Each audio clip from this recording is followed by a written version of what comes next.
un vol bondé, la tension suffisamment épaisse pour étouffer. Nous avons tout vu les vidéos, un passager violemment expulsé de son siège de force. Mais cette fois, c'était différent. L'homme qu'il traînait dans l'allée, sa veste de costume déchirée, son visage masquant une fureur calme, n'était pas un simple voyageur ordinaire. Les agents de bord, les agents de sécurité et la passagère privilégiée qui avait tout déclenché pensaient remettre à sa place un homme dangereux. Ils ne savaient pas qu'ils étaient sur le point d'interférer avec une affaire de sécurité nationale. Ils étaient sur le point d'agresser un agent fédéral. Et ce faisant, ils n'allaient pas seulement perdre leur emploi. Ils allaient déclencher une vague de justice karmique qui allait briser leur vie à jamais. Restez à l'écoute pour découvrir ce qui s'est passé lorsqu'ils ont paniqué après qu'il ait montré son insigne de la DGSI. La cabine du vol Air France AF2847 à destination de Londres. Heathrow depuis l'aéroport Charles de Gaulle était une symphonie familière de chaos contrôlé, le bourdonnement grave du groupe auxiliaire de puissance, le bip incessant des ceintures de sécurité bouclées, le cliquetis des bagages à main forcée dans les compartiments supérieurs. Tout cela n'était qu'un bruit de fond pour l'agent spécial Adrien Moreau. Il était assis au siège 14 bytes, un siège côté couloir dans la section Économie Plus. Pour l'observateur occasionnel, il n'était qu'un homme d'affaires de plus. Son costume anthracite était impeccablement taillé, mais pas tape à l'œil. Sa mallette en cuir, posée proprement sous le siège devant lui, était usée mais de haute qualité. Il lisait un roman de poche écorné, un thriller, mais ses yeux enregistraient rarement les mots sur la page. Son attention était ailleurs. Ses sens étaient jetés comme un filet à travers la cabine. Il nota le jeune couple en 15C et 15D, leur énergie nerveuse suggérant une lune de miel ou un premier grand voyage. Il enregistra la mère à l'air épuisé en 12A essayant d'apaiser un bambin agité. Et il catalogua l'homme au siège 8 en première classe, la cible. Le nom de la cible était Jonathan Beaumont. Publiquement, il était consultant en acquisition de niveau intermédiaire pour une entreprise de logistique multinationale. En privé, la division contre-espionnage de la DGSI le connaissait sous le nom du fantôme, un courtier en renseignement indépendant qui vendait des secrets d'entreprise et d'État au plus offrant. Il était notoirement insaisissable, un homme qui ne laissait aucune empreinte numérique et changeait d'identité comme la plupart des gens changent de chemise. Pendant 6 mois, Adrien avait vécu et respiré Jonathan Beaumont. Et ce vol était l'aboutissement de cette chasse exhaustive. Beaumont se rendait à Londres pour vendre des plans sensibles d'infrastructures cybernétiques françaises à un ressortissant étranger. Adrien n'était pas là pour l'arrêter. Pas encore. Le plan était de suivre Beaumont, d'identifier l'acheteur à Londres et de démanteler tout le réseau d'un seul coup. L'ordre était clair, ne pas s'engager, ne pas compromettre l'opération, juste observer. Adrien maintenait donc l'illusion d'un voyageur fatigué. Il dégageait une aura de calme, une immobilité qui était devenue une seconde nature après 15 ans à la DGSI. C'était précisément cette immobilité, cependant, qui attira le mauvais type d'attention. Depuis le siège 8D, juste en face de l'allée de la cible, Caroline Lefebvre l'observait. Caroline était une femme tendue, vice-présidente senior du marketing pour un géant pharmaceutique, en route vers Londres pour conclure la plus grosse affaire de sa carrière. Elle voyait le monde comme une série d'obstacles et d'atouts. Elle était vêtue d'un tailleur pantalon sévère et coûteux, ses cheveux blonds tirés en arrière en un chignon si serré qu'il semblait tirer au coin de ses yeux. Son univers était celui de l'affirmation agressive, de la domination des espaces et des conversations. Elle avait remarqué Adrien pendant l'embarquement. Il ne s'était pas débattu avec ses bagages ni vérifié anxieusement son téléphone comme tout le monde. Il s'était déplacé avec une économie tranquille, ses yeux balayant la cabine avec une placidité troublante. Et maintenant, il restait simplement assis là, tenant un livre mais ne le lisant pas. Son regard dérivait parfois vers l'avant, vers la cabine de première classe où elle se trouvait, vers l'endroit où elle était. Son anxiété, déjà frémissante à cause de la pression de ses réunions à venir, commença à se transformer en suspicion. Pourquoi cet homme en classe économique regardait-il vers ici? C'était un homme noir bâti comme un athlète, et dans son monde méticuleusement organisé et privilégié, il ne correspondait pas au profil d'un voyageur d'affaires typique. La pensée, laide et non sollicitée, s'enroula dans son esprit, il semble déplacé. Il a l'air suspect. Elle essayait de l'ignorer, se tournant vers son ordinateur portable pour revoir sa présentation une dernière fois, mais elle ne pouvait pas se débarrasser de cette sensation. Elle jeta un regard par-dessus son écran à nouveau. Adrien était immobile, ses yeux toujours dirigés vers l'avant, son expression indéchiffrable. Il ne la regardait pas. Il regardait au-delà d'elle, vers Beaumont. Mais Caroline ne pouvait pas le savoir. Tout ce qu'elle voyait était un homme dont la présence calme semblait être une menace pour son environnement étroitement contrôlé. Elle appuya sur le bouton d'appel de l'agent de bord, son doigt le frappant avec une pression vive et décisive. Un jeune agent de bord au visage frais nommé Thomas Durand apparut presque instantanément, un sourire pratiqué sur son visage. « Oui, Madame Lefebvre. Puis-je vous apporter quelque chose? Peut-être un peu plus de champagne ?» Caroline baissa la voix en un murmure conspirateur, ses yeux se dirigeant vers Adrien. « Ce n'est pas à propos du champagne, Thomas. C'est à propos de cet homme là-bas. » Elle fit un geste discret de la tête vers le costume gris. « Il fixe cette section depuis qu'il est monté à bord. Il me met, ainsi que certains autres passagers, très mal à l'aise. » Le sourire de Thomas vacilla. Il jeta un coup d'œil vers Adrien, qui ne semblait rien faire de plus que lire un livre. « Madame, je suis sûre que ce n'est rien. Il admire probablement simplement la cabine. » L'admirer? Caroline ricana, sa voix teintée de glace. Il a l'air de planifier quelque chose. Il n'a pas quitté cette section des yeux. De nos jours, on ne peut jamais être trop prudent. Je suis membre platine premier, Thomas. J'attends un certain niveau de sécurité et de tranquillité d'esprit sur ces vols. Je veux que vous fassiez quelque chose. Thomas était piégé. Il n'avait que 6 mois d'ancienneté, et la règle d'or était de ne jamais contrarier un passager au statut platine en première classe. Caroline Lefebvre était une voyageuse fréquente avec un historique d'avis élogieux et de plaintes cinglantes. Son évaluation de performance était le mois prochain. « Bien sûr, Madame Lefebvre, dit-il, son masque professionnel se remettant en place. Je vais avoir un mot avec lui.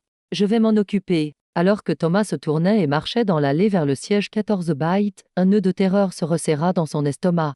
Il ne le savait pas encore, mais il était sur le point de prendre la pire décision de sa vie, déclenchant une chaîne d'événements qui allait non seulement ruiner sa carrière, mais aussi les plans soigneusement élaborés de la Direction générale de la sécurité intérieure. Le courant invisible de tension sur le vol AF2847 était sur le point de briser la surface avec une force catastrophique. Thomas Durand s'approcha du siège 14 bytes avec un sourire forcé et apaisant. Il sentait les regards de la cabine de première classe, en particulier celui de Caroline Lefebvre, brûler dans son dos. Il se pencha, gardant sa voix basse pour éviter de faire une scène. « Excusez-moi, monsieur, commença-t-il, sa voix un peu tremblante. Je suis Thomas, l'un des agents de bord aujourd'hui. Je voulais juste vérifier et m'assurer que tout va bien. » L'agent Adrien Moreau baissa lentement son livre, ses yeux rencontrant ceux de Thomas. Ils étaient calmes, stables et ne trahissaient rien. C'était le moment où sa formation se déclencha, désamorcer, dévier, maintenir la couverture. « Tout va bien, répondit Adrien, sa voix un baryton bas et régulier. Je m'installe juste pour le long vol. C'est bon à entendre, dit Thomas, cherchant les bons mots. C'est juste que nous avons reçu une plainte d'un passager en première classe. Ils ont eu l'impression que vous fixiez leur cabine.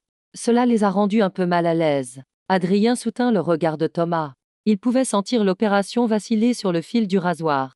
Beaumont n'était qu'à quelques rangées devant. Toute agitation pourrait l'effrayer. Si Beaumont réalisait qu'il était surveillé, il fuirait dès l'instant où ils atterriraient à Londres. Et toute l'enquête de 6 mois serait vaporisée. Je ne fixais aucun passager, dit Adrien, son ton ferme mais pas agressif. Je regardais juste devant moi, dans le vague. Longue journée. C'était un mensonge plausible, le genre que n'importe quel voyageur pourrait offrir. Il espérait que ce serait suffisant. Thomas, cependant, était dans une position impossible. Il jeta un coup d'œil vers Caroline, qui les observait maintenant avec les bras croisés, son expression empreinte d'une désapprobation impatiente. La pression était immense. « Eh bien, monsieur, bégaya Thomas, si vous pouviez juste faire un effort pour, vous savez, garder votre attention concentrée sur votre zone, ce serait grandement apprécié. Nous voulons que tout le monde se sente à l'aise. » La demande était absurde et teintée d'une accusation qui fit serrer la mâchoire d'Adrien. On lui disait où il avait le droit de regarder. Il pouvait sentir la piqûre familière et amère d'être singularisé, un sentiment qu'il avait connu toute sa vie, bien avant de porter un insigne. Mais la mission était primordiale. Compris, dit Adrien sèchement, levant à nouveau son livre en signe clair que la conversation était terminée. Thomas retourna précipitamment à la cabine de première classe, offrant un pouce levé à Caroline. « C'est réglé, Madame Lefebvre. » Caroline, cependant, n'était pas satisfaite. Pour elle, le rejet calme d'Adrien n'était pas un signe d'innocence, mais de défi arrogant. L'homme n'avait pas été apologétique ni déstabilisé. Il avait été froid, dédaigneux. Dans son esprit, cela confirmait ses soupçons. « Réglé ?» siffla-t-elle, sa voix basse mais assez tranchante pour couper. « Il vous a à peine reconnu. Il est toujours là, agissant de manière suspecte. Thomas, je ne me sens pas en sécurité. Cet homme n'a pas sa place dans cet avion. » La phrase resta suspendue dans l'air, son sous-texte l'était clair. « Il n'a pas sa place ici avec nous. » Le visage de Thomas pâlit. « Madame Lefebvre, il a un billet valide. »« Je ne peux pas juste de vous dire, interrompit Caroline, sa voix montant en volume, attirant l'attention des autres passagers, que cet homme représente une menace. Je veux qu'il soit retiré de ce vol maintenant. D'autres passagers de première classe commencèrent à murmurer, leurs propres anxiétés déclenchées par la panique fabriquée de Caroline. Le bambin de la rangée 12 se mit à pleurer, sentant la tension montante. L'atmosphère calme de la cabine se désintégrait rapidement. Adrien entendit l'agitation. Il garda les yeux sur son livre, mais chaque terminaison nerveuse était en feu. Cela escaladait bien au-delà d'un simple malentendu. Cela se transformait en un incident à part entière. Et Jonathan Beaumont, sa cible, avait maintenant subtilement incliné son corps dans son siège, ses propres sens clairement alertés par le trouble. Il écoutait. Thomas, maintenant complètement dépassé, commit sa deuxième erreur critique. Au lieu de calmer Caroline ou d'aller chercher le chef de cabine, l'agent de bord principal, il céda à sa demande. Il voyait sa carrière défiler devant ses yeux et choisit le chemin de moindre résistance, qui dans ce cas signifiait apaiser la voix la plus forte et la plus privilégiée. Il se dirigea vers l'office et prit le téléphone interne composant le cockpit. « Commandant, dit-il, sa voix tremblante. C'est Thomas depuis la cabine. Nous avons une situation de sécurité. Un passager en classe économique refuse de coopérer et crée un trouble. Nous devons le faire retirer. » C'était une grossière déformation des faits, un mensonge lâche conçu pour se protéger. Adrien n'avait pas refusé de coopérer, ni ne créait de trouble. Le trouble émanait entièrement de Caroline Lefebvre. Mais Thomas avait allumé la mèche. Dans le cockpit, le commandant, un pilote vétéran nommé David Mercier, soupira. Un passager incontrôlable était la dernière chose dont il avait besoin avant un vol transatlantique de septembre. D'accord, Thomas, suivez le protocole. Demandez à l'équipe au sol d'envoyer la sécurité aéroportuaire à la porte. Ne décollons pas. Adrien vit Thomas raccrocher le téléphone, son visage blême. Il savait ce qui allait arriver. Il avait une fraction de seconde pour faire un choix. Il pouvait montrer son insigne maintenant, révéler son identité et sauver la situation, mais ce faisant, il révélerait complètement sa couverture. Beaumont ferait tout. Toute l'opération serait compromise. Ou il pouvait jouer le jeu, espérant désamorcer avec les agents de sécurité, raisonner avec eux loin des yeux scrutateurs de sa cible. Il choisit cette dernière option, pariant sur le professionnalisme de la sécurité aéroportuaire. C'était un pari qu'il allait perdre. La porte de la cabine, qui avait été scellée pour le départ, siffla en s'ouvrant. Deux agents de sécurité aéroportuaire en uniforme montèrent dans l'avion. L'un était un homme trapu plus âgé qui avait l'air ennuyé. L'autre, plus jeune et bâti comme un défenseur de rugby, avait une expression sévère et agressive. Son badge indiquait Mercier. Alors qu'il marchait dans l'allée, conduit par un Thomas qui pointait du doigt, Adrien Moreau savait que sa journée, et peut-être sa mission, était sur le point d'empirer de façon exponentielle. La présence de l'agent Mercier remplissait l'allée étroite de l'avion. Il avait ce type d'énergie belligérante qui le précédait, une aura de quelqu'un qui voyait chaque interaction comme un conflit potentiel à gagner. Son partenaire, l'agent Dubois, restait légèrement en retrait, son expression empreinte d'une résignation lasse. Thomas pointa un doigt tremblant vers Adrien. C'est lui. Il causait un trouble, mettait les autres passagers mal à l'aise. Les yeux de Mercier se verrouillèrent sur Adrien. Il ne posa pas de questions. Il n'essaya pas de comprendre la situation. Il vit un homme noir pointé du doigt par un agent de bord et passa immédiatement en mode application. « Monsieur, dit Mercier, sa voix assez forte pour que toute la moitié avant de l'avion puisse entendre. Vous allez devoir venir avec nous. Prenez vos affaires et sortez de l'avion. » Adrien plaça lentement son marque-page dans son roman et le ferma, le posant sur ses genoux. Il regarda calmement l'agent. « Il semble y avoir un malentendu, agent, dit-il, gardant sa voix basse et stable. Je n'ai causé aucun trouble. » Ce n'est pas ce que l'équipage dit, rétorqua Mercier, faisant un pas en avant. L'allée était si étroite que sa boucle de ceinture n'était qu'à quelques centimètres des genoux d'Adrien. « Je ne vais pas vous le redemander. Prenez votre sac.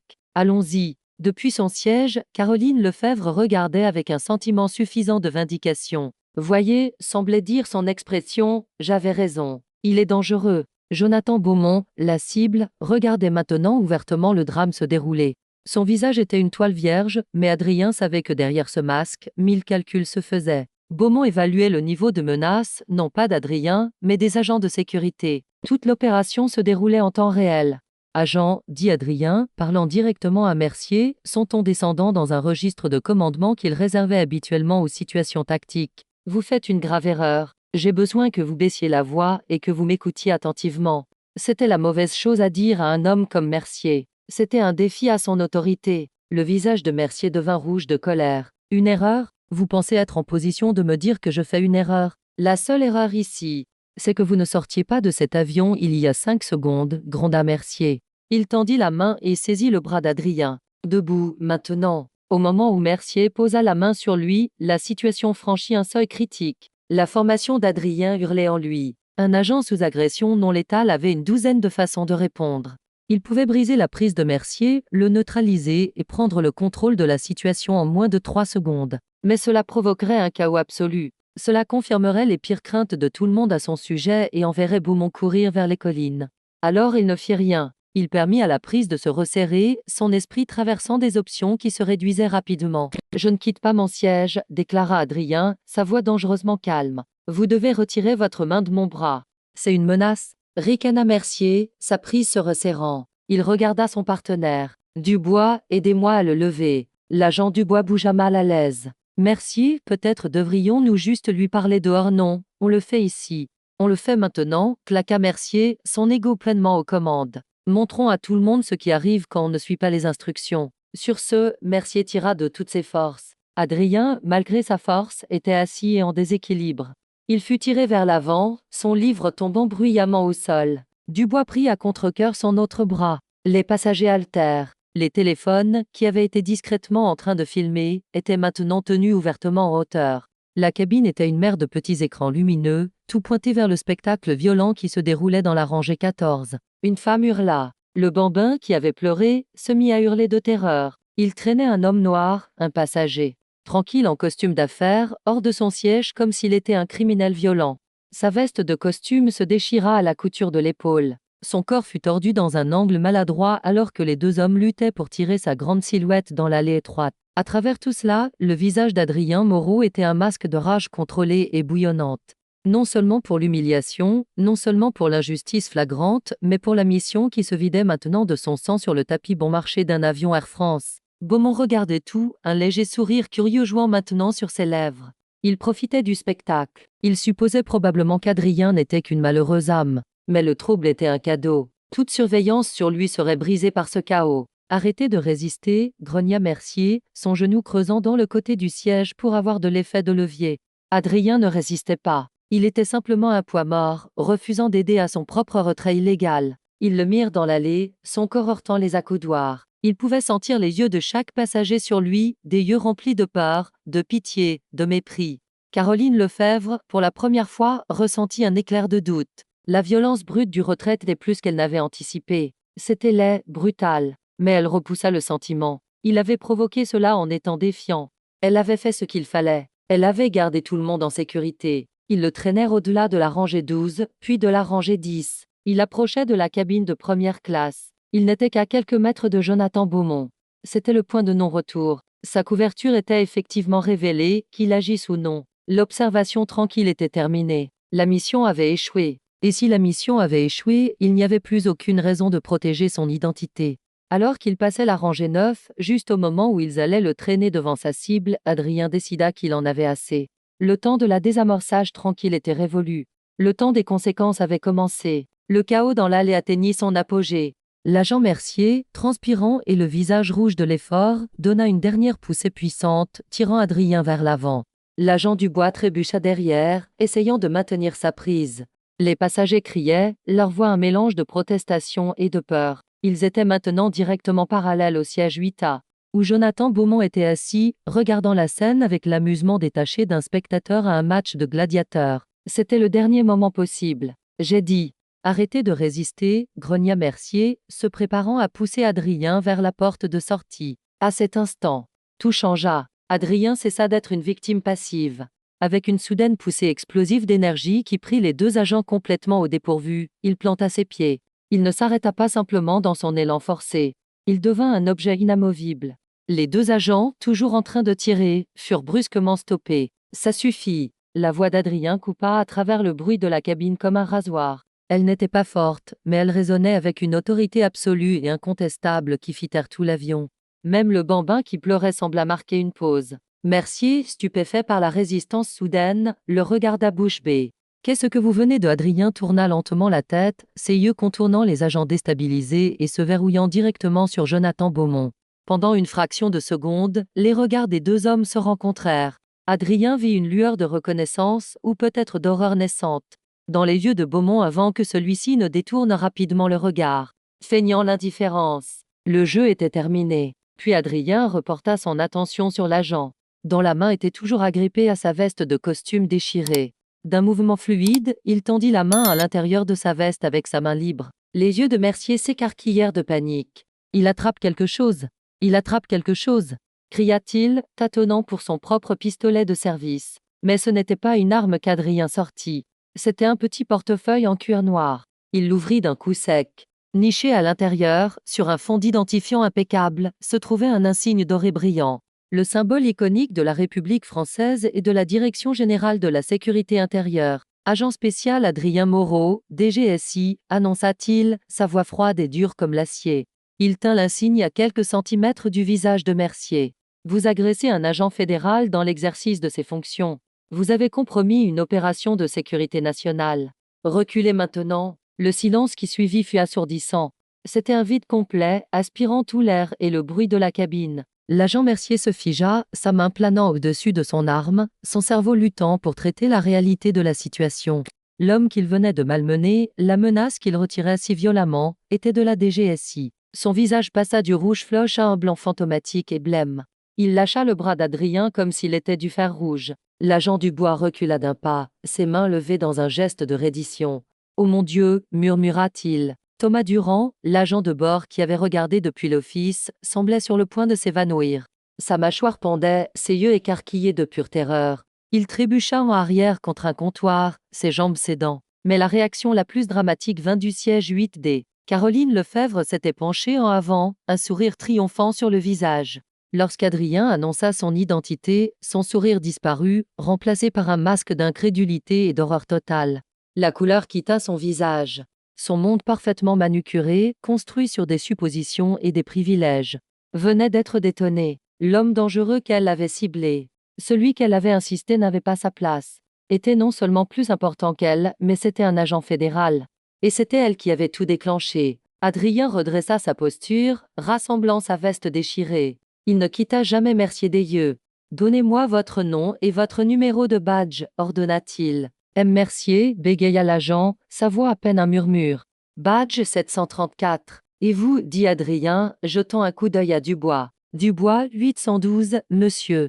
Agent, nous ne savions pas. Vous n'avez pas demandé, corrigea Adrien froidement. Vous avez agressé d'abord et posé des questions plus tard. Il tourna ensuite la tête, son regard balayant la cabine jusqu'à ce qu'il se pose sur Thomas Durand.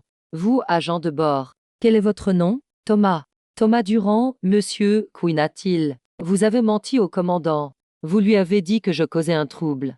Vous avez provoqué tout cet incident sur la base de la plainte d'un seul passager. Les yeux d'Adrien se déplacèrent alors comme des viseurs laser et trouvèrent Caroline Lefebvre. Elle tressaillit comme si elle était physiquement frappée. Et vous, dit-il, sa voix descendant encore plus bas. Madame Lefebvre, votre paranoïa et vos préjugés viennent de compromettre une opération de surveillance active de la DGSI. Un halètement collectif parcourut la cabine. Les passagers, tenant toujours leur téléphone, n'enregistraient plus seulement une agression. Ils enregistraient les suites stupéfiantes d'une bévue colossale. Adrien se détourna de l'équipage et des passagers pétrifiés et marcha les quelques pas jusqu'à la porte du cockpit. Il frappa sèchement. « Commandant, c'est l'agent spécial Moreau de la DGSI. Ouvrez cette porte. Nous devons avoir une conversation. » À l'intérieur du cockpit, le commandant Mercier et son copilote échangèrent des regards abasourdis. Ils avaient entendu l'agitation et l'annonce finale choquante via le microphone ambiant de la cabine. Le commandant déverrouilla la porte. Alors qu'Adrien entrait à l'intérieur, la cabine fut laissée dans un état d'animation suspendu. Les deux agents de sécurité disgraciés se tenaient figés dans l'allée. Thomas Durand hyperventilait dans l'office. Et Caroline Lefebvre était assise rigide dans son siège de première classe. Le poids catastrophique total de ce qu'elle avait fait s'écrasant enfin sur elle. Elle avait cherché la bagarre avec le mauvais homme. Et elle était sur le point d'apprendre que les conséquences étaient plus sévères qu'elle n'aurait jamais pu l'imaginer. La porte du cockpit se ferma derrière l'agent Moreau, laissant la cabine dans une cocotte minute de murmures et de regards horrifiés. L'équilibre du pouvoir sur le vol F2847 n'avait pas simplement changé, il avait été complètement inversé. Les accusateurs étaient maintenant les accusés, et la victime était maintenant l'homme aux commandes. À l'intérieur du cockpit, Adrien était tout en affaire. « Commandant Mercier, dit-il, montrant à nouveau ses identifiants. Je m'excuse pour la perturbation, mais la situation est maintenant critique. L'homme au siège 8A, Jonathan Beaumont, fait l'objet d'une enquête fédérale de contre-espionnage. Ma mission était de mener une surveillance secrète, grâce aux actions de votre agent de bord et de la sécurité aéroportuaire. Ma couverture est révélée. Le commandant Mercier, un homme avec 25 ans d'expérience de vol, avait tout vu. Des pannes de moteur aux urgences médicales en plein vol. Mais c'était une première. Il écouta attentivement, son expression sombre. De quoi avez-vous besoin, agent Moreau? Premièrement, nous ne retournons pas à la porte. Nous décollons. Beaumont ne peut pas savoir que le vol est retenu à cause de lui. Il doit croire que tout ceci n'était qu'un incident aléatoire et l'est qu'il a eu la chance de voir. Notre créneau de départ, je m'en occupe, dit Adrien, son ton ne laissant aucune place à la discussion. Contactez le contrôle aérien. Informez-les que vous avez un agent des forces de l'ordre à bord avec une priorité de sécurité nationale. Ils vous autoriseront au décollage. Maintenant, pendant que le copilote se précipitait pour contacter la tour, Adrien continua. Deuxièmement, à l'atterrissage à Heathrow, j'ai besoin que vous communiquiez avec les autorités britanniques. Je vous donnerai le contact spécifique. Nous avons besoin d'un couloir stérile, et nous avons besoin du commandement antiterroriste de la police métropolitaine pour rencontrer l'avion. L'homme qu'ils étaient censés m'aider à suivre est maintenant un risque de fuite. C'est noté, dit le commandant Mercier, comprenant déjà la gravité. Troisièmement, dit Adrien, ses yeux se durcissant, ces deux agents de sécurité, votre agent de bord Thomas Durand et la passagère 18D, Caroline Lefebvre, ne doivent pas quitter l'avion à l'atterrissage. Ils sont tous des témoins matériels au mieux, et au pire, ils sont des sujets dans une enquête fédérale pour ingérence avec un agent. Ils seront détenus pour interrogatoire. Le commandant Mercier hocha lentement la tête. Compris. Adrien ressortit dans la cabine. Le changement d'atmosphère était palpable. Il regarda les deux agents de sécurité toujours debout maladroitement dans l'allée. « Allez à l'office arrière et restez-y jusqu'à ce que je vous dise le contraire », ordonna-t-il. « Ne parlez à personne. » Mercier et Dubois, dépouillés de toute leur bravade, se précipitèrent vers l'arrière de l'avion comme des écoliers réprimandés. Adrien marcha ensuite vers un Thomas Durand terrifié. « Passez l'annonce », ordonna Adrien. « Annoncez que nous nous préparons pour un départ immédiat et que tous les passagers doivent être assis avec leur ceinture attachée. Ensuite, vous irez à l'office arrière avec eux et vous attendrez. » Thomas hocha frénétiquement la tête, ses mains tremblant alors qu'il atteignait le microphone de l'annonce. Sa voix se brisa alors qu'il faisait l'annonce.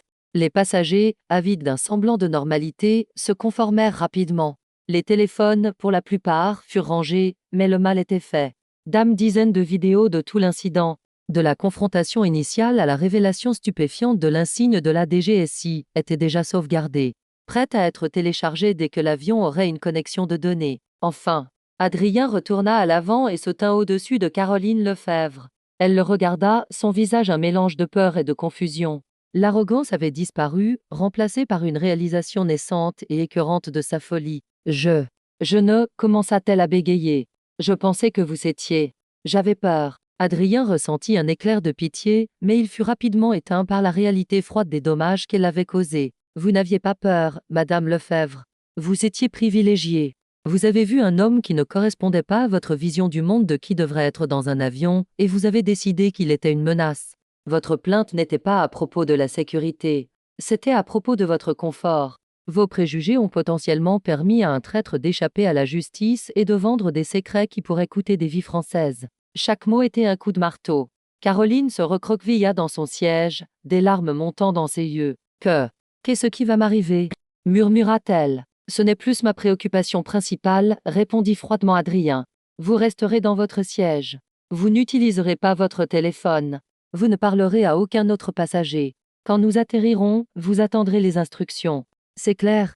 Elle ne put que hocher la tête, une seule larme traçant un chemin à travers son fond de teint coûteux, alors qu'Adrien retournait à son siège. Son siège d'origine 14 bytes, les moteurs de l'avion commencèrent à rugir à la vie. L'avion recula de la porte. Un calme précaire s'installa sur les passagers. Ils étaient tout vivement conscients que ce n'était plus un vol normal. Ils faisaient maintenant tout partie de quelque chose de beaucoup plus grand. Adrien appuya sa tête contre l'appui-tête et ferma les yeux un instant. L'adrénaline commençant à se dissiper, remplacée par une lassitude profonde jusqu'aux os. Sa simple mission de surveillance était maintenant un incident international complexe. Il jeta un coup d'œil vers l'avant. Jonathan Beaumont surotait un verre de champagne, image du calme, mais Adrien pouvait voir la légère tension dans ses épaules. Beaumont savait que quelque chose n'allait pas. Il savait que l'agent qu'il avait vu traîner dans l'allée était toujours dans l'avion. Beaumont était en état d'alerte élevé. La chasse n'était pas terminée. Grâce à l'inconfort de Caroline Lefebvre, elle venait juste de devenir infiniment plus dangereuse. L'avion gronda sur la piste et s'éleva dans le ciel nocturne, fonçant vers une destination où les conséquences pour tous les impliqués attendaient sur le tarmac. Le vol de septembre heure à travers l'Atlantique fut le voyage le plus tendu que tout passager à bord n'ait jamais connu. Il n'y avait pas de bavardage occasionnel, pas de rire. Les agents de bord se déplaçaient dans la cabine avec une efficacité fantomatique, leur visage pâle et tiré. Chaque passager était vivement conscient qu'il volait dans un tube d'acier avec un agent fédéral, un espion présumé et les 3 personnes qui avaient presque fait s'écraser toute l'opération. L'agent Moreau ne dormit pas. Il resta dans son siège, une sentinelle silencieuse et vigilante. Il coordonna avec son quartier général à Paris via le téléphone satellite de l'avion fourni par le commandant. Un nouveau plan se forgeait en temps réel, un plan qui impliquait un risque beaucoup plus élevé de confrontation à l'atterrissage. Caroline Lefebvre était assise dans son siège de première classe somptueux, qui ressemblait maintenant à une prison. Le luxe était une moquerie. Elle rejouait l'événement encore et encore dans son esprit, sa propre justice initiale se transformant en un mélange nauséabond de regret et de terreur. Elle voyait la tempête virale se préparer. Son visage, tordu dans un masque d'accusation suffisante, serait placardé partout. Sa carrière, sa réputation, sa vie soigneusement construite. Elle pouvait sentir tout cela glisser entre ses doigts comme du sable. Dans l'office arrière, Thomas Durand, l'agent Mercier et l'agent Dubois étaient assis en silence sur les sièges rabattables. La réalité de leur situation avait coulé. Mercier, l'exécuteur agressif, était maintenant un homme effondré et vaincu. Il avait agressé un agent fédéral. La carrière qu'il avait construite, l'autorité qu'il savourait si clairement, était partie. Thomas Durand pleurait silencieusement. Ses rêves de parcourir le monde en tant qu'agent de bord étaient remplacés par le cauchemar du chômage et des accusations légales potentielles. Alors que le soleil commençait à se lever sur la mer d'Irlande, la voix du commandant Mercier retentit sur l'interphone. Dépourvu de sa chaleur habituelle joyeuse. Équipage de cabine, préparez-vous pour l'atterrissage. Lorsque le vol F2847 atterrit à Heathrow, il ne se dirigea pas vers le terminal principal. Au lieu de cela, il fut guidé par des véhicules aéroportuaires vers un poste isolé et éloigné, loin des autres jets de passagers. Alors que l'avion roulait jusqu'à l'arrêt, les passagers regardèrent par leurs hublots et virent non pas une passerelle, mais une phalange de véhicules en attente avec des lumières bleues clignotantes. Hommes en uniforme sombre et équipement tactique du commandement antiterroriste sud-ouest 1-5 de la police métropolitaine se tenaient prêts. Leurs visages sombres. Au moment où le signal de ceinture de sécurité s'éteignit, l'agent Moreau était debout. Il se déplaça à l'avant de l'avion, se tenant près de la sortie avant. « Personne ne doit quitter son siège jusqu'à instruction », annonça-t-il. Sa voix portant facilement à travers la cabine silencieuse. L'équipe au sol connecta une série d'escaliers mobiles à la porte L1. Adrien hocha la tête au chef de cabine qui ouvrit la porte. 2 officiers britanniques, un homme et une femme en civil, montèrent les escaliers et conférèrent tranquillement avec Adrien. Il pointa discrètement vers le siège 8A. « Jonathan Beaumont, dit Adrien. Il est à vous. » Les officiers britanniques s'approchèrent du siège de Beaumont. « Monsieur Beaumont, nous sommes de la May Police. Nous avons besoin que vous veniez avec nous, s'il vous plaît. » Beaumont, toujours le professionnel cool, ne fit pas de scène. Il savait que le jeu était terminé. Il rassembla calmement sa mallette, jeta à Adrien un dernier regard ironique de respect à contre-cœur, et fut escorté hors de l'avion dans la garde à vue des autorités britanniques. La première partie du contrôle des dégâts était complète. Le fantôme avait été attrapé. Ensuite, il était temps de gérer les retombées. « Tout le monde, veuillez rester assis », dit Adrien via l'interphone. « Nous allons maintenant faire débarquer les passagers qui n'ont pas été impliqués dans l'incident précédent. Rangée par rangée, en commençant par l'arrière de l'avion. » C'était un mouvement calculé. Cela forçait Caroline Lefebvre, Thomas Durand et les 2 agents de sécurité à attendre, à regarder chaque autre passager défiler devant eux, dont beaucoup jetaient des regards de pur mépris dans leur direction. C'était un défilé lent et délibéré de leur honte. Une fois que le dernier passager non impliqué était descendu de l'avion, Adrien tourna son attention vers les 4 individus au cœur du chaos.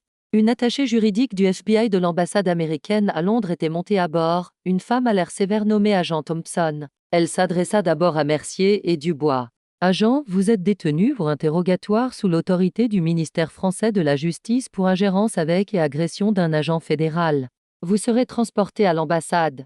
Vos carrières dans l'application de la loi sont terminées. » Mercier ouvrit la bouche pour protester, mais le regard de l'agent Thompson le fit taire instantanément. Ils furent escortés hors de l'avion dans la disgrâce. Ensuite, ce fut Thomas Durand. « Monsieur Durand, dit Thompson, sa voix dépourvue de sympathie. Air France a déjà été contacté. Vous avez été licencié, avec effet immédiat. Vous serez également interrogé. Le fait que la compagnie aérienne ou l'agent Moreau décide de porter des accusations civiles ou pénales contre vous pour votre rôle dans ceci sera déterminé plus tard. Thomas étouffa un sanglot, hochant docilement la tête avant d'être escorté. Enfin, l'agent Thompson se tint devant Caroline Lefebvre. À ce moment-là, Caroline était une coquille de la puissante cadre qui avait embarqué dans l'avion. Son maquillage était barbouillé. Ses yeux étaient rouges et gonflés. Madame Lefebvre, commença Thompson, vous êtes une citoyenne privée, donc votre situation est légèrement différente. Vous n'êtes pas arrêtée aujourd'hui. Cependant, ne pensez pas un instant que c'est terminé. Thompson leva son téléphone. Les premières vidéos de ce vol ont frappé Internet il y a 30 minutes. Le hashtag Carner France est la tendance numéro 1 mondiale. Votre nom et votre poste dans votre entreprise sont déjà dans les meilleurs commentaires. Caroline Alta, sa main volant à sa bouche. J'imagine que lorsque vous passerez les douanes, votre service de communication d'entreprise aura essayé de vous contacter plusieurs fois, continua Thompson sans relâche. C'est une catastrophe de relations publiques de votre propre fabrication. De plus, l'agent Moreau est pleinement dans son droit de déposer une poursuite civile contre vous pour diffamation, harcèlement et contribution à son agression. La DGSI soumettra également une plainte formelle à votre employeur pour votre rôle dans la compromission d'une opération de sécurité nationale. Je vous conseillerais d'embaucher un très bon avocat. Vous êtes libre de partir. Ce n'était pas un acte de miséricorde. C'était la damnation la plus froide possible. Il la laissait marcher librement dans la tempête de feu qu'elle avait créée, alors que Caroline Lefebvre descendait en trébuchant les escaliers sur le tarmac. Seule et humiliée, elle tâtonna pour son téléphone. L'écran s'illumina avec un nombre terrifiant de notifications, des dizaines d'appels manqués de son PDG, des centaines de messages textes. Des milliers d'alertes de médias sociaux. Elle était arrivée à Londres non pas pour conclure l'affaire de sa vie, mais pour insister à l'implosion spectaculaire de la vie qu'elle connaissait. Le karma dur venait juste de commencer sa descente. Le passage de 3 mois fut peu pour effacer le souvenir du vol. AF 2847. Au lieu de cela, il permit aux graines de conséquences semées à 35 000 pieds de croître en forêt de ruines. Les retombées n'étaient pas une seule explosion propre, mais une série de répliques implacables et broyantes qui démantelèrent systématiquement les vies des responsables. Pour tous les impliqués, le règlement de compte final n'était pas seulement un moment, mais un nouvel état permanent d'être. Pour Caroline Lefebvre, le karma fut une démolition méticuleuse au ralenti de toute son existence. Son épreuve commença à la seconde où elle posa le pied sur le tarmac de Heathrow. Son téléphone, qui avait été béatement silencieux pendant le vol, s'anima d'une vibration furieuse et incessante. C'était un de frelons de notifications, des centaines d'emails, des milliers de tags sur les réseaux sociaux, et un journal de 57 appels manqués de son PDG, Robert Vance. Elle vit son visage sur un moniteur de nouvelles dans le terminal. Une image floue d'une vidéo de passagers sous un titre flamboyant, Karen d'Air France attaque un agent de la DGSI. Le monde savait avant elle. Elle trouva un coin tranquille dans le hall des arrivées et répondit finalement à l'appel de Vance. Sa voix n'était pas en colère. Elle était glacialement froide, le son d'un pur contrôle des dégâts sans adultération. Caroline, commença-t-il, se passant de toute politesse. Votre accès à tous les systèmes de l'entreprise a été révoqué. Vos comptes d'entreprise sont gelés. Un coursier est en route vers votre domicile pour récupérer votre ordinateur portable et autres actifs de l'entreprise. Votre licenciement est effectif immédiatement pour faute grave et violation du code éthique de notre entreprise. Robert, s'il vous plaît, bégaya-t-elle. C'était un malentendu. Je peux expliquer. Il n'y a rien à expliquer, la coupa-t-il, sa voix teintée de mépris. Je regarde actuellement une vidéo de vous, notre vice-présidente senior, provoquant l'agression d'un agent fédéral sur une affaire de sécurité nationale. Le client à Londres a déjà annulé l'affaire. Ils ont cité le risque de réputation d'être associé à nous, et spécifiquement à vous. Vous ne vous êtes pas seulement embarrassée, Caroline. Vous avez coûté à cette entreprise un contrat à 9 chiffres et vous avez effacé à vous seul 1 milliard d'euros de notre capitalisation boursière. Nous en avons terminé. Une lettre formelle est en route. Ne me contactez pas ni personne d'autre dans cette entreprise à nouveau. La ligne devint silencieuse. C'était tout. Une carrière de 20 ans effacée en un appel téléphonique de 45 secondes. Les jours qui suivirent furent une descente dans un enfer personnel. Le terme Karen de l'avion devint son titre permanent dans Office. Son image était un mème. Son visage un raccourci pour le sectarisme privilégié. Elle fut harcelée par des journalistes. Son adresse fut divulguée. Elle endura des livraisons de pizza qu'elle n'avait pas commandées et des insultes criées depuis des voitures qui passaient. Les amis cessèrent de répondre à ses appels. leurs cercles sociaux se fermant pour se protéger de sa toxicité. La poursuite de l'équipe juridique d'Adrien Moreau fut un chef-d'œuvre de dévastation légale, détaillant non seulement l'agression, mais l'animosité raciale claire qui avait motivé sa plainte. Ses avocats, après avoir examiné la montagne de preuves vidéo, furent francs, leur meilleure stratégie était d'atténuer les dommages financiers, car gagner était une impossibilité. Sa vie somptueuse, autrefois symbole de son succès, devint une cage dorée où elle s'asseyait seule, regardant ses économies s'évaporer en frais juridiques. Une paria hantée par le fantôme de la femme puissante qu'elle avait été autrefois. Pour Air France, le karma d'entreprise fut une leçon écrite à l'encre rouge. La salle du conseil d'administration dans leur siège social parisien devint une salle de guerre. La stratégie initiale d'excuses simples fut déchiquetée lorsque l'implication de la DGSI devint publique. L'action chuta, effaçant des milliards de valeurs pour les actionnaires. Dames clients d'entreprises majeures, y compris plusieurs contractants gouvernementaux, commencèrent à annuler leurs comptes en masse. Citant l'échec de sécurité catastrophique de la compagnie aérienne, l'enquête du ministère de la Justice fut brutale. Dames auditeurs fédéraux envahirent leurs bureaux, exigeant l'accès à chaque email, manuel de formation et dossier d'employés liés à l'incident. Ils découvrirent un schéma de formation inadéquat en désamorçage et une culture d'entreprise qui incitait à apaiser les passagers de haut statut avant tout. L'amende, qui en résultat fut paralysante, 150 millions d'euros pour ingérence dans une enquête fédérale et mise en danger d'un agent. La DGAC ajouta sa propre amende de plusieurs millions d'euros pour violation de protocole. Le règlement public avec l'agent Moreau fut le dernier clou dans le cercueil de leur réputation. Bien que le montant fût confidentiel, les analystes de l'industrie estimèrent qu'il s'agissait de l'un des plus gros règlements pour blessures personnelles dans l'histoire de l'aviation. Comme condition, Air France fut forcée de s'associer avec une organisation de droit civil pour concevoir et mettre en œuvre un nouveau programme obligatoire de compétences culturelles et de désamorçage de conflits pour tous leurs 60 000 employés. Du PDG au bagagiste, le numéro de vol AF2847 fut retiré. Une admission silencieuse d'une honte si profonde qu'ils devaient l'effacer de leurs horaires. La compagnie aérienne, autrefois un leader fier de l'industrie, était maintenant une étude de cas d'échec d'entreprise. Sa marque à jamais ternie par les actions d'un agent de bord et d'une passagère privilégiée. Pour les acteurs moindres, les conséquences furent tout aussi bouleversantes. Le rêve de Thomas Durand était mort. Licencié et disgracié, il découvrit que son nom était radioactif dans l'industrie aérienne. Chaque candidature qu'il soumit fut accueillie par un rejet poli mais ferme. Les vidéos virales de lui pointant Adrien à la sécurité le rendaient inemployable. Il finit par prendre un emploi dans un centre d'appel tiers traitant des réclamations de clients pour une compagnie d'assurance. Il passa ses journées à écouter des gens en colère. Un écho karmique sinistre de la foi, où il avait échoué à écouter correctement la demande légitime de raison d'un passager. L'agent Dubois, le plus hésitant des deux gardes, fut licencié mais évita des accusations criminelles en raison de sa réticence visible dans les vidéos et de sa pleine coopération avec les enquêteurs. Il quitta entièrement le domaine de la sécurité, prenant un emploi en tant que gérant d'entrepôt. À jamais humilié par l'expérience, l'agent Mercier, cependant, fit face à toute la puissance du système qu'il représentait autrefois.